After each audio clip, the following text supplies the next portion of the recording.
Vamos a ir ahí a la primera epístola del apóstol Pablo a los Corintios.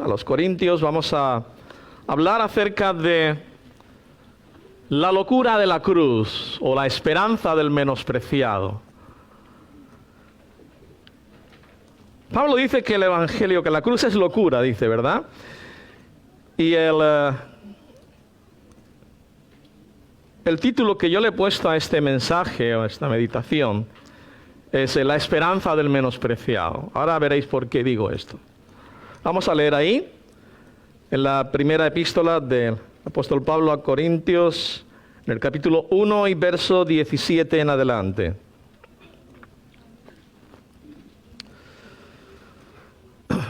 Pues no me envió Cristo a bautizar, dice Pablo, ¿verdad? Porque había divisiones y unos decían que si unos son de Pablo, otros de Apolos, otros de Cefas, etcétera. Pues no me envió Cristo a bautizar, sino a predicar el evangelio. Y atiende bien esto que dice ahora. No con sabiduría de palabras, para que no se haga vana la cruz de Cristo. Porque la palabra de la cruz es locura a los que se pierden, pero a los que se salvan, esto es, a nosotros, es poder de Dios. Pues está escrito, destruiré la sabiduría de los sabios y desecharé el entendimiento de los entendidos. Dios habla esto en Isaías, en el capítulo 24, o 29 creo. 29, verso 14. ¿Dónde está el sabio? ¿Dónde está el escriba? ¿Dónde está el disputador de este siglo? ¿No ha enloquecido Dios la sabiduría del mundo? Pues ya que en la sabiduría de Dios el mundo no conoció a Dios mediante la sabiduría, agradó a Dios salvar a los creyentes por la locura de la predicación. Porque los judíos piden señales y los griegos buscan sabiduría, pero nosotros predicamos a Cristo crucificado. Para los judíos ciertamente tropezadero, para los gentiles locura. Mas para los llamados así judíos como griegos, Cristo poder de Dios y sabiduría de Dios. Porque lo insensato de Dios es más sabio que los hombres, y lo débil de Dios es más fuerte que los hombres.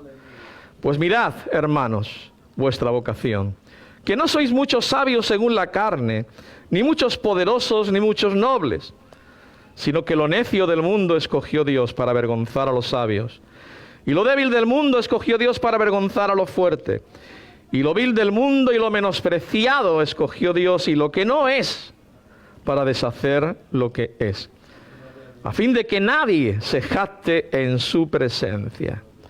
Mas por Él estáis vosotros en Cristo Jesús, el cual nos ha sido hecho por Dios sabiduría, justificación, santificación y redención, para que, como está escrito, el que se gloría, gloríese en el Señor. Que Dios bendiga su palabra y la haga abundar en nuestros corazones. La esperanza del menospreciado, ¿por qué? Porque Cristo Jesús realmente fue menospreciado por los judíos en primer lugar, por su propio pueblo. Y muchas personas hoy en día siguen menospreciando y teniendo en poco el sacrificio de Cristo Jesús. El apóstol Pablo dice que él, cuando llegó a Corinto que era una ciudad llena, él venía de Atenas. En Atenas, allí en el Areópago, en Atenas, dio un mensaje impresionante al Dios no conocido, ¿os acordáis? Yo escuché este mensaje a un siervo del Señor que hoy está con él ya hace unos años, Fernando Banjoni. Y Pablo venía de Atenas y llegó a Corinto. En Atenas había estado escasamente un par de días, pero en Corinto estuvo 1 año y medio. Y ahí se levantó una tremenda iglesia. Pero cuando llegó a Corinto se encontró que Corinto era un lugar, realmente una ciudad muy grande, con más de 200,000 personas, pero que a la vez también era un lugar donde había una cantidad tremenda de idolatría y una cantidad de pecado increíble. Y cuando él va a predicar, se encuentra con los filósofos griegos, ¿verdad? Con aquellos de la escuela de Séneca, de Platón, etcétera, etcétera.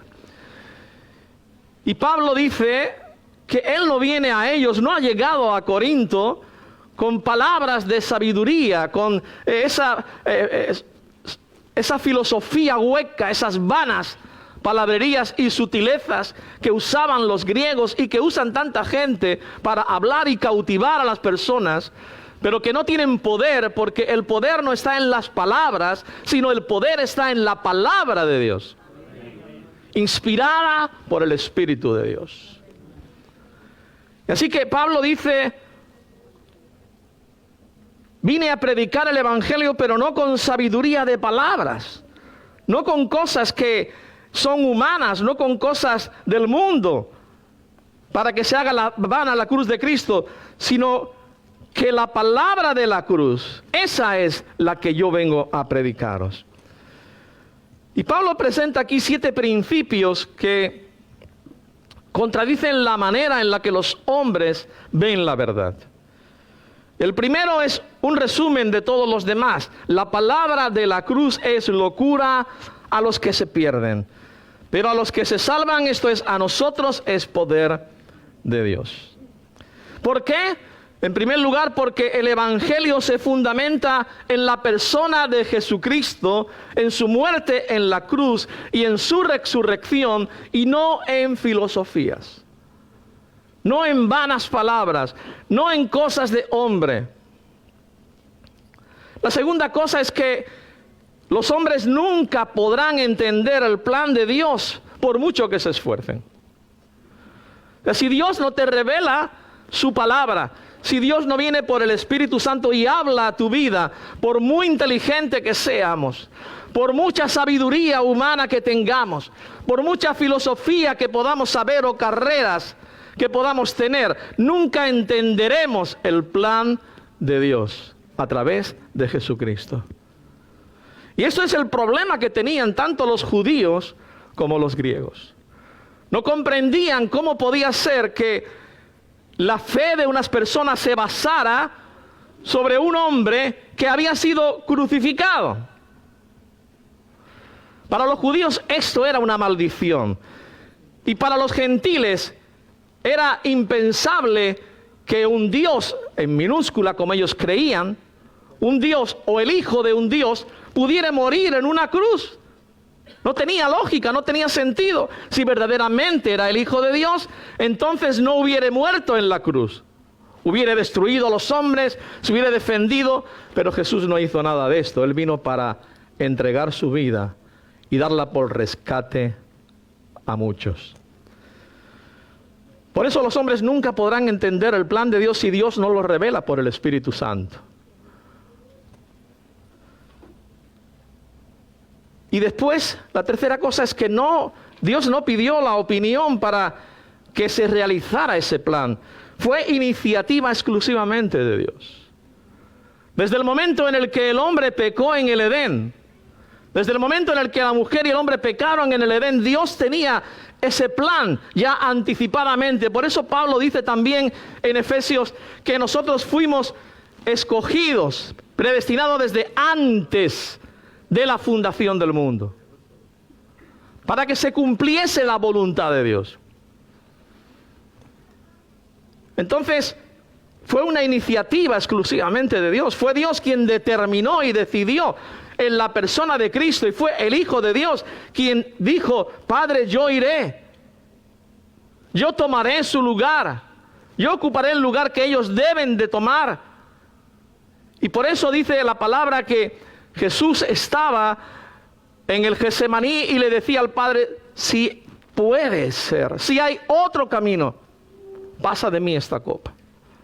No era miedo a la muerte, no era temor al sufrimiento, no era miedo a los golpes, ni siquiera era dolor porque su creación le iba a entregar o le iban a escupir o a blasfemar su nombre.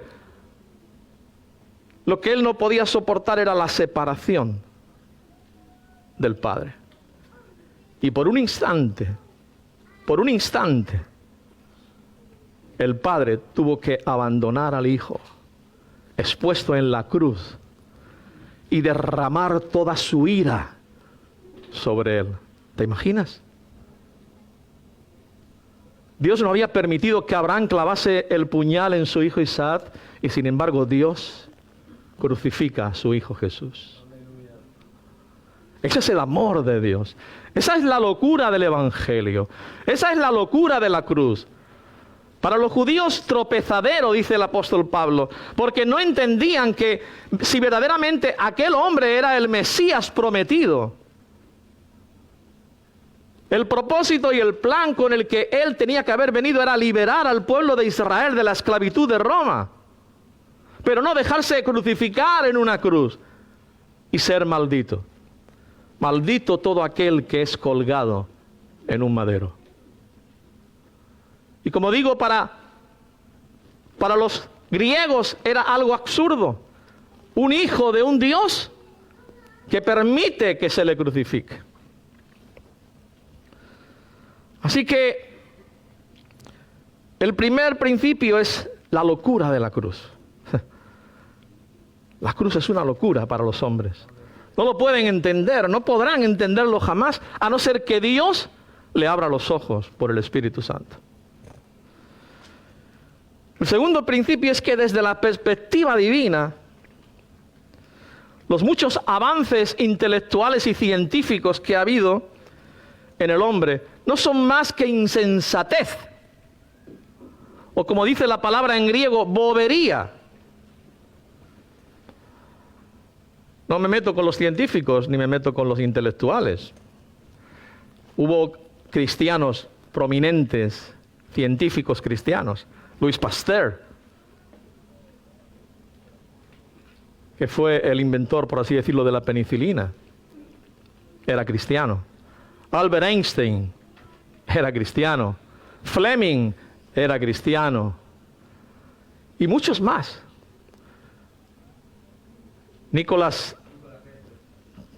¿Cómo es el apellido? Tesla, ¿no? Tesla. Nicolás Tesla era cristiano. Un hombre que tenía tantos inventos que ya no se saben cuántos. De hecho, la corriente alterna, él fue quien descubrió la corriente alterna. O sea, científicos que creyeron en Dios. Pero es verdad que la humanidad, en su sabiduría, ese es el problema, en su conocimiento, en su gnosis, quieren entender a Dios y es imposible. Porque como dice Dios, tan alto como son los cielos y la tierra, son mis pensamientos y vuestros pensamientos, mis caminos y vuestros caminos. No podemos entender a Dios si el Señor no nos revela su mente, su pensamiento a través de su palabra. Por eso dice Pablo, ¿dónde está el sabio? ¿Dónde? ¿Dónde está el escriba? ¿Dónde está el disputador de este siglo? Aquellos que crean disputas y que intentan sembrar discordia o disputar por una filosofía, por una palabra. ¿No ha enloquecido Dios la sabiduría del mundo? Esta es la realidad. Dios ha enloquecido la sabiduría del mundo. El programa divino de Dios es muy diferente al del hombre. Porque el hombre busca algo tangible, algo que pueda ver y que pueda tocar. Pero a Dios ni le vemos ni podemos tocarle. Dios es espíritu. El tercer principio que encontramos es que la ciencia, la gnosis o el conocimiento, el saber, no puede llevarnos a Dios. Por más que el hombre quiera, a través de su conocimiento, alcanzar a Dios, es imposible. Tiene que descansar en lo que Cristo hizo en la cruz del Calvario. Tiene que recibir por fe lo que Dios ha hecho por su vida. Pero el hombre siempre quiere hacer algo, ¿verdad? Como dije, para los judíos era un tropiezo, porque habían esperado un rey poderoso capaz de librarles del imperio romano. Y por eso dice aquí el apóstol Pablo, porque los judíos, verso 22, piden señales. ¿Cuáles eran las señales? Ellos querían saber, ¿eres tú verdaderamente el Hijo de Dios? ¿Recuerdas? Si eres el Hijo de Dios, baja de esa cruz y creeremos en ti. Ellos le pedían señales, le pedían milagros. ¿Y qué dijo Jesús? Señal no será dada, no se os dará, sino la señal del profeta Jonás. Así como Jonás estuvo 3 días y 3 noches en el vientre del pez, así estará el Hijo del Hombre 3 días y 3 noches. Los judíos miraban las señales, para ellos era algo que era tangible, que se podía ver, que se podía tocar. Y querían ver la señal de que Jesucristo era el Mesías y entonces creerían en Él. Pero Jesús no les dio señal. La única señal que les dio es, como digo, que dice Mateo, la señal del profeta Jonás. Y así fue. Después de 3 días, Cristo resucitó de entre los muertos. Jesús había muerto como un criminal en la cruz.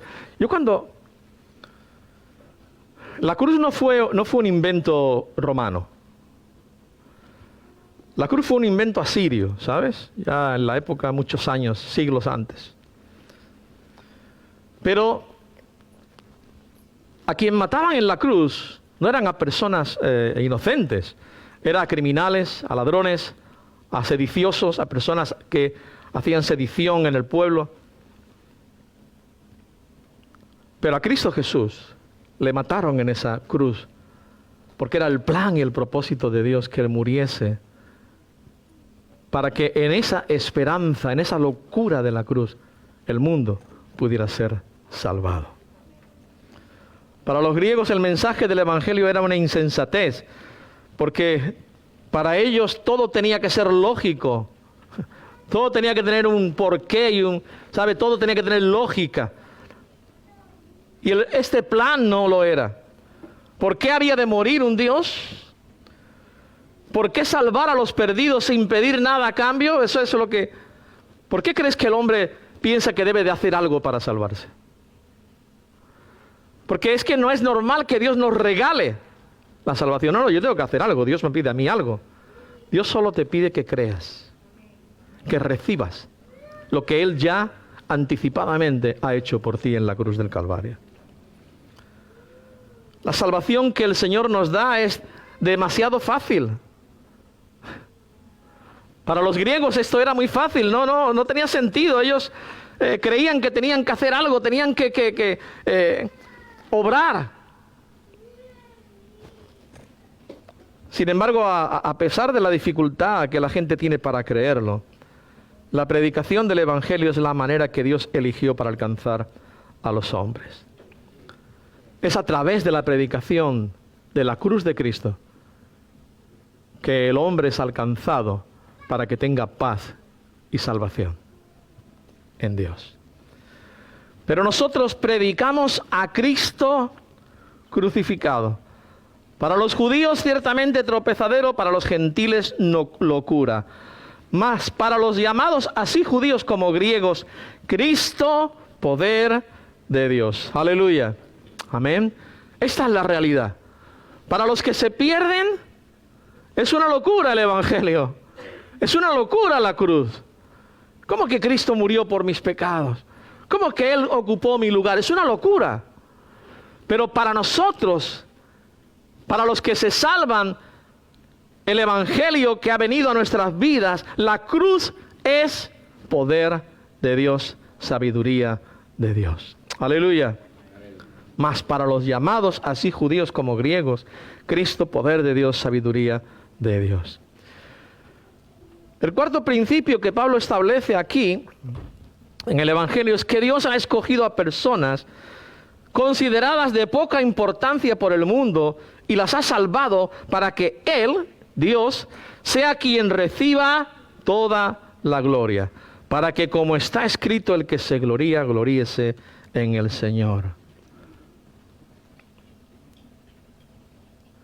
Él ha escogido a personas sin importancia para el mundo y los ha salvado. Entre los seguidores de Cristo en Corinto había uno que había sido gobernante de la sinagoga. Había un tesorero también de la ciudad. Y había comerciantes importantes. Pero la mayoría no tenía una credencial, por así decirlo, no eran nobles. Por eso dice aquí el apóstol, poco más abajo, porque lo insensato de Dios es más sabio que los hombres, lo débil de Dios es más fuerte que los hombres. Pues mirad, hermanos, vuestra vocación, que no sois muchos sabios según la carne, ni muchos poderosos, ni muchos nobles. Allí en la iglesia de Corinto había personas de todo tipo, social, de todo tipo, económico, cultural, como aquí. Pero la realidad era que Pablo quiere mostrar que aunque había algunos que podían ser personas notables, la mayoría de ellos eran personas que no tenían nada que ofrecer, no tenían nada que dar. Pero Dios les había dado todo. Por eso dice que Él escogió lo necio para avergonzar a los sabios, lo débil para avergonzar a los fuertes, y a los despreciados por la clase alta para que los importantes y reconocidos por el mundo fueran puestos en su lugar. El principal propósito de esta elección divina es que nadie pueda jactarse ante el Señor, porque Él es el único que debe ser glorificado por lo que Él ha hecho. Yo recuerdo en los años 70, cuando me convertí, que nosotros iniciamos la obra con los centros de rehabilitación para toxicómanos. Fuimos los pioneros en España para hacer esta labor, este trabajo. Y recuerdo que para muchas personas, cuando yo me dirigía a veces a personas en la consejería de bienestar social o en la de sanidad para recabar algún tipo de ayudas para los centros, nos tenían en poco. Nos decían, pero es que nadie puede salir de las drogas así, como decís vosotros, por medio de la Biblia. No, se necesita unas medicaciones, metadona, o se necesita un tratamiento, etcétera, etcétera.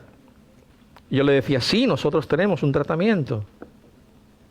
La palabra de Dios. Tenemos un tratamiento, la oración. Tenemos un tratamiento, el amor. Tenemos un tratamiento, la comprensión a las personas. Tenemos un tratamiento, la paciencia. Y claro, cuando yo le decía a estos señores, pues yo iba bien arreglado, así como ahora, ¿ves? Claro, había que dar, ¿verdad? Había que... Para que no dijera, mira el drogadicto este que viene aquí a pedir, ¿no? Y yo les contaba mi testimonio. Yo les decía, yo he sido toxicómano por 9 años. Yo he vivido en el mundo de las drogas, yo sé lo que es eso. Se quedaban asombrados. Y recuerdo que hubo una persona que era el presidente, el que llevaba los premios Príncipe de Asturias, Graciano. Y caímos en gracia con él y con otros más por la obra que estábamos haciendo. De esa obra salió Remar, salió Reto, salió Betel, salieron todos los centros de rehabilitación que hoy hay en España y fuera de España. Muchos no lo saben eso, Joel, pero es así. El primer centro de rehabilitación de toxicómanos se abrió en el 1979 en Torremolinos, una ciudad de pecado impresionante. Pues nosotros fuimos, como digo, caímos en gracia y nos hicieron una audición, el que hoy es rey de España, y entonces era príncipe Felipe. Y nos recibió, estuvimos hablando con él y le regalamos una Biblia. Y recuerdo haberle visto después 2 o 3 veces con mi esposa, creo que no sé si venía una de mis hijas, y de al acercarme a él, en el lugar donde estábamos, allí en el Hotel Reconquista, decirle, entonces todavía era príncipe, aún no era rey, como digo, y decirle, Alteza, ¿os acordáis de mí? Dice, hombre, ¿cómo no me voy a acordar? Tengo tu Biblia todavía. Digo, mira,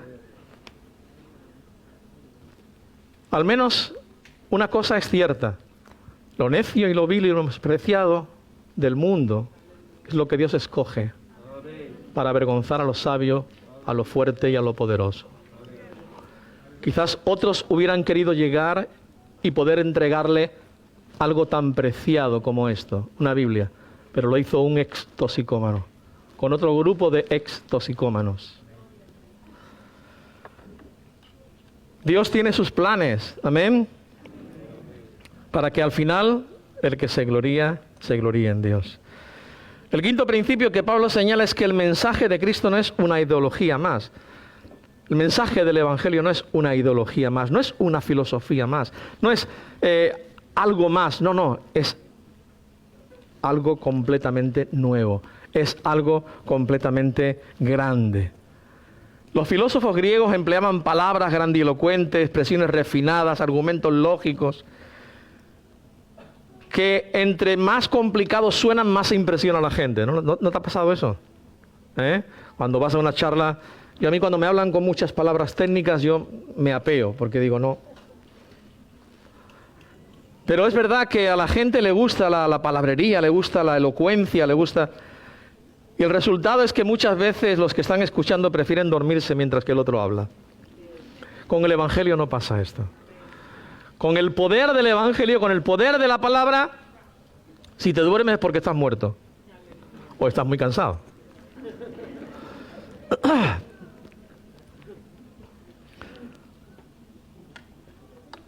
Pablo estaba interesado en que comprendieran la verdad del Evangelio a pesar de lo simple que parecía. Lo necio del mundo escogió Dios, lo débil del mundo escogió Dios, lo vil del mundo y lo menospreciado escogió Dios, y lo que no es para deshacer lo que es, a fin de que nadie se jacte en su presencia. Aleluya. El sexto principio que menciona Pablo aquí es que el mensaje de Cristo se basa en el poder de Dios. ¿Qué cambia una vida?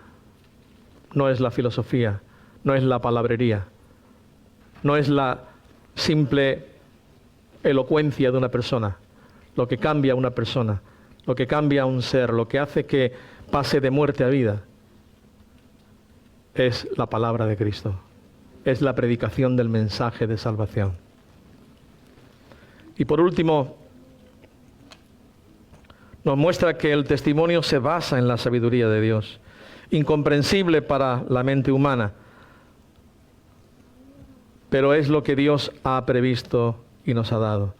Mas por Él estáis vosotros en Cristo Jesús, el cual nos ha sido hecho por Dios sabiduría, justificación, santificación y redención. Aleluya. Dios nos ha dado a nosotros la sabiduría que es Cristo Jesús. Él es la verdadera sabiduría. Nos ha justificado, como dice Pablo en Romanos, nos ha hecho justos por medio de la muerte de su Hijo Jesucristo. Nos ha santificado, nos ha apartado, nos ha alejado del pecado, nos ha sacado del mundo y nos ha hecho santos, algo que el hombre no puede comprender porque piensan que los santos son los que están en los altares. Y nos ha redimido, nos ha hecho, en Cristo Jesús hemos sido hechos salvos, redimidos por el amor de Cristo. Amén. Para que, como está escrito, el que se gloría, gloríese en el Señor. Si nuestro mensaje fuese de hombres, no cambiaría las vidas. Pero cuando el mensaje es divino, cambia las vidas, transforma los corazones, nos pasa de muerte a vida, de las tinieblas a la luz. Los mensajes de los hombres no cambian los corazones, cambian el pensamiento, pero no el corazón. Lo único que puede cambiar el corazón, lo único que puede hacer de una persona necia una persona sabia, lo único que puede hacer de una persona débil una persona fuerte, es el mensaje de Cristo. Amén. La locura de la cruz, la esperanza del menospreciado. Hoy estamos en Cristo, hermanos, no por nuestros méritos, no porque nos lo merezcamos. Estamos en Cristo porque a Él le ha placido entregarse y dar su vida por nosotros para darnos vida eterna. Amén. No te avergüences, como dice Pablo en Romanos, porque no me avergüenzo del Evangelio, porque es poder de Dios. No te avergüences de dar testimonio del Señor. No te avergüences de proclamar el mensaje de salvación. Aunque vayas ante príncipes y ante autoridades, está dispuesto a siempre dar defensa del Evangelio de Jesucristo, a presentar el Evangelio, aunque ellos sean aparentemente grandes y nobles, y tú una simple persona para ellos como una hormiguita. Pero hermano, no te avergüences del Evangelio, no te avergüences de dar testimonio de Cristo Jesús. Amén. El Evangelio es poder de Dios. La cruz es locura para los que se pierden, pero para nosotros, los que nos salvamos, los que hemos recibido a Cristo, es poder de Dios. Poder que cambia, poder que transforma, poder que libera, poder que rompe cadenas. Ese es el poder de Dios. Amén. Ponemos en pie, por favor.